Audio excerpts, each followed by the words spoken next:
She called the cops and pointed at me like I was some thief. "He's trespassing on private property," she screamed. While standing on my land, the red and blue lights flashed across the lake water. Neighbors stepped out onto their balconies. Phones came out. Someone whispered, "Who even is that guy?" I didn't move. The officer looked at me. "Sir, she says you broke through her back gate and threatened her family."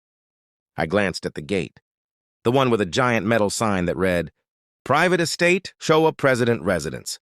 I almost laughed. "Officer," I said calmly, "that gate wasn't there last year." Karen, real name Linda, but nobody called her that unless they were scared of her, threw her hands in the air. "Of course it was. I've owned this property for 5 years. 5 years. Interesting number, because 3 weeks ago, I inherited a 900-acre lake ranch from my grandfather, and her mansion was sitting right in the middle of it." The officer shifted awkwardly. "Sir, do you have proof this land belongs to you?" I opened the old leather folder I had been carrying since morning. Inside were stamped documents, county maps, tax records, and one fresh survey, report with bright orange lines, cutting straight through her backyard pool. Karen's smile faded for half a second. Then it came back. Bigger. Fake. "He's confused," she told the officer. "This whole lakeside section belongs to the HOA. We maintain it. We built here legally." I tilted my head. "You built here?" She crossed her arms. "Yes, with full authority." That word, authority. It sounded heavy coming from someone who had poured concrete over someone else's pasture. The officer looked between us. "Ma'am, do you have documentation?" She hesitated. Just a breath. But I caught it. "Our attorney has it," she said quickly. "This man just showed up today trying to scare my kids." I looked past her at the massive 3-story mansion, floor-to-ceiling glass, private dock, 2 jet skis, a boat lift. My grandfather's old fishing pier used to be there. "They cut down my grandfather's oak tree," I said quietly. The officer frowned. "What?" "Nothing," I replied. Karen stepped closer to me, lowering her voice so only I could hear. "Listen, whoever you are, you don't want to fight me. I run this community." I met her eyes. "You built your dream house on stolen dirt." Her jaw tightened. The officer cleared his throat. "Okay, this sounds like a civil dispute. I suggest both parties handle this through legal channels." Karen's face flushed red. "So you're not arresting him?" "For what?" the officer asked. "For trespassing." He looked at the survey in my hand again. "Ma'am, if this document checks out, you may want to talk to your lawyer." The police left. And that's when the neighbors started whispering louder. What if he's right? No way. The HOA wouldn't mess up like that. She expanded that fence last summer. "Remember." Karen clapped her hands sharply. "Everyone calm down. This is harassment. He's trying to devalue our properties." I raised my voice just enough. "I'm not trying to devalue anything. I just want what's mine." She laughed, loud, dramatic. "You expect us to believe you own this entire lake?" "Not the lake," I said. "Just the land under your house." Silence. Her husband stepped out from behind her. Quiet guy. Never spoke in HOA meetings from what I'd heard. He looked pale. "Linda," he muttered. She shot him a warning look. I turned and walked toward the shoreline, toward the old wooden marker post half hidden in weeds. My grandfather had installed those posts decades ago. Most people thought they were decoration. They weren't. I pulled out my phone and opened the county GIS map. The bright blue property line ran straight through Karen's infinity pool. "You see that?" I called out. Karen didn't move. "That pool?" I continued. "It's sitting 15 feet inside my boundary." One of the neighbors gasped. "That's impossible," Karen snapped. "We had it surveyed." "By who?" I asked. "Our contractor handled it." I nodded slowly. "The same contractor who's now under investigation for permit fraud?" Her face went white. That part I hadn't planned to reveal yet.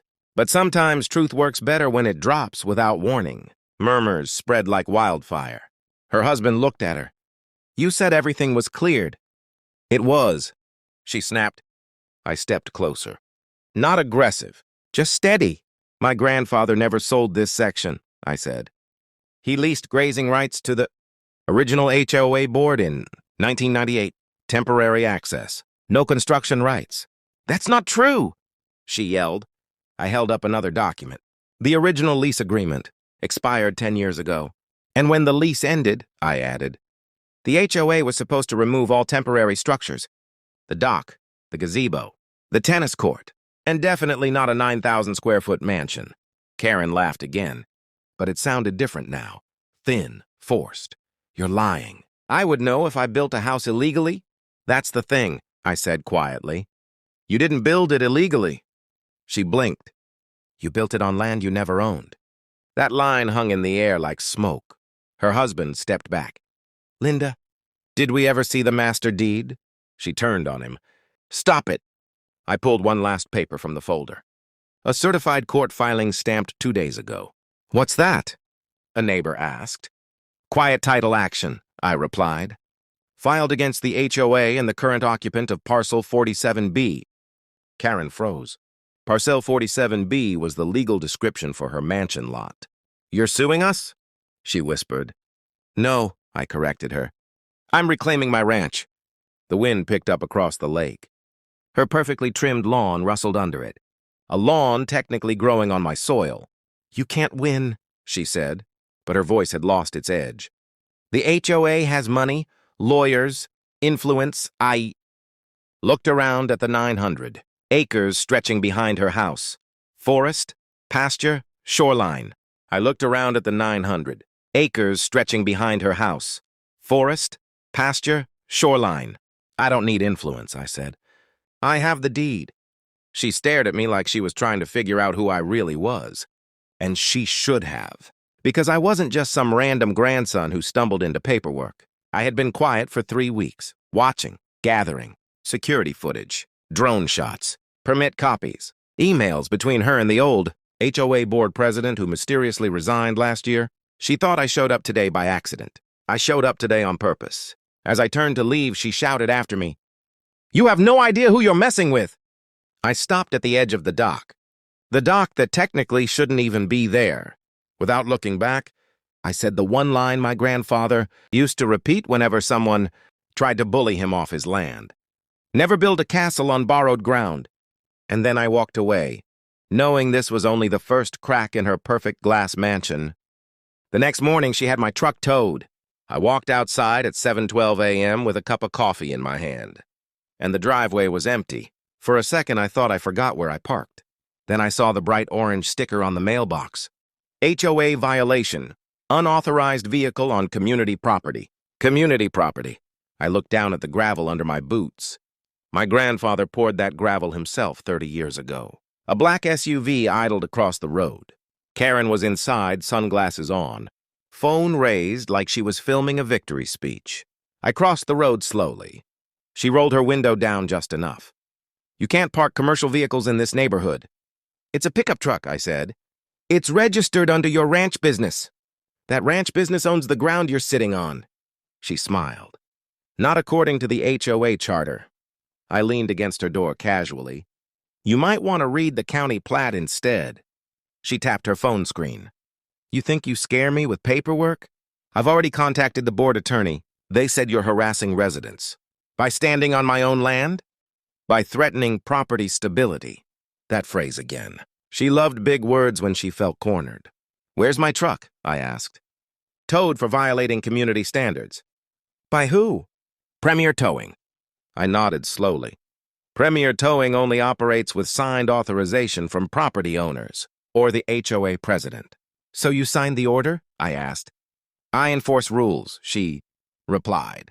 You enforce rules on land you don't own. Her smile slipped for half a second. Then it came back. You still don't understand, she said softly. Even if you inherited something, the HOA controls access, roads, utilities, permits. You can't develop. You can't build. You can't even fence without approval. I stared at her for a long moment. She thought this was about fences. She drove off before I answered. By 9 a.m., half the neighborhood knew my truck was gone. Some were smirking. Some looked nervous. An older man named Carl walked over quietly. She's done this before, he muttered. To who? Couple tried to question lake fees 2 years ago. Their boat got sighted every weekend. I nodded. Did they fight back? Carl shook his head. They moved.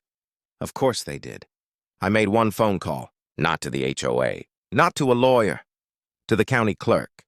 By noon, I was standing in the towing yard. The manager met me with folded arms. "You can't just grab vehicles off private property," I said calmly. He shrugged. "HOA authorization." I placed a certified copy of my deed on his desk. His eyes scanned it. Then he looked up. "This parcel includes the access road?"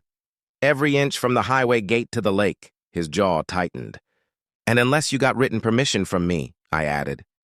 "You towed a vehicle off my private ranch."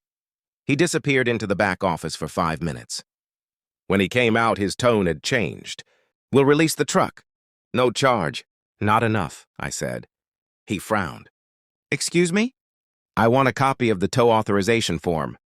He hesitated. "You have it, don't you?" He swallowed. "Yes." "Good." 20 minutes later, I was driving my truck back through the community gate. Karen was waiting, standing in the middle of the road. She forced me to stop. "You went to the towing yard?" she asked sharply. "Yes." Her nostrils flared. "You're escalating this." "No," I said calmly. "You are." She leaned down toward my window. "You think this is about landlines? This neighborhood runs on contracts, covenants, restrictions. You inherited dirt, not control." I studied her face. "You really don't know, do you?" "Know what?" she snapped. I reached into the passenger seat and handed her a folded paper. She unfolded it. It was the master easement map filed in 1998, highlighted. In yellow was a clause granting the ranch owner permanent oversight on all access roads crossing the property. Her lips parted slightly.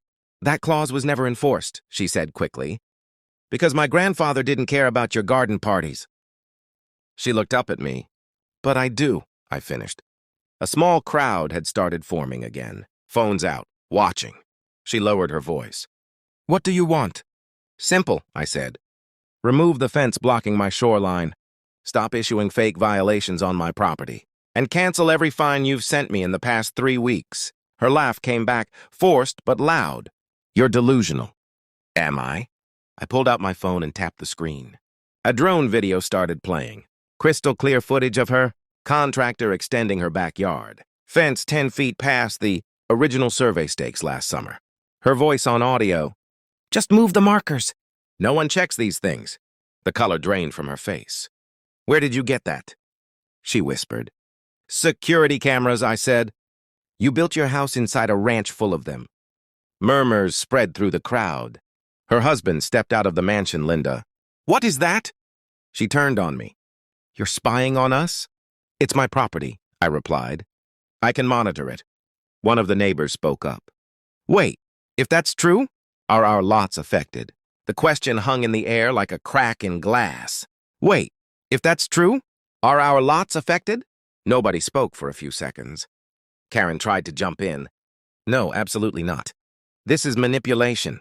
He's editing videos and twisting documents." I didn't answer her. Instead, I opened the full survey map on my phone and turned it toward the crowd. Orange lines, clear, straight, cutting through more than just her backyard. 3 other lots were partially over the original ranch boundary. Gasps. One woman stepped back like the ground had shifted under her feet. "My deck, is that on your land?" 8 feet, I said calmly. Her hand flew to her mouth. Karen's voice rose fast. "Don't listen to him. These are outdated maps. The HOA rezoned this entire section years ago." "Rezoned?" I asked softly. She hesitated. "Through who?" I continued. "The county. Or just your board meetings?" Her husband stared at her. "Linda, did you ever get county approval?" She didn't answer, and that silence was louder than anything she'd said all day. By evening, the entire neighborhood Facebook group exploded. Screenshots, old meeting notes. Someone found a 2016 email from the former HOA president saying, "We'll adjust the lines internally." Internally, that word was about to cost them millions. 2 weeks later, we were in court. Karen walked in wearing white. Calm face, perfect posture. Like this was just another meeting she controlled. She wasn't smiling when the county surveyor testified. He placed the original 1987 master plat on the screen. "The ranch boundary was never legally modified," he said. "Any construction beyond the lease agreement expired in 2016. The judge looked at the HOA attorney. So your client built permanent residential structures on land they did not own? The attorney shifted uncomfortably. There appears to have been an assumption of authority. I almost laughed. Assumption. That mansion was not an assumption. It was 3 stories of overconfidence. Then came the tow authorization form, signed by Karen, listing my truck as illegally, parked on HOA-owned roadway. The judge turned to her. Did you verify ownership of the roadway before ordering a tow? She opened her mouth, closed it.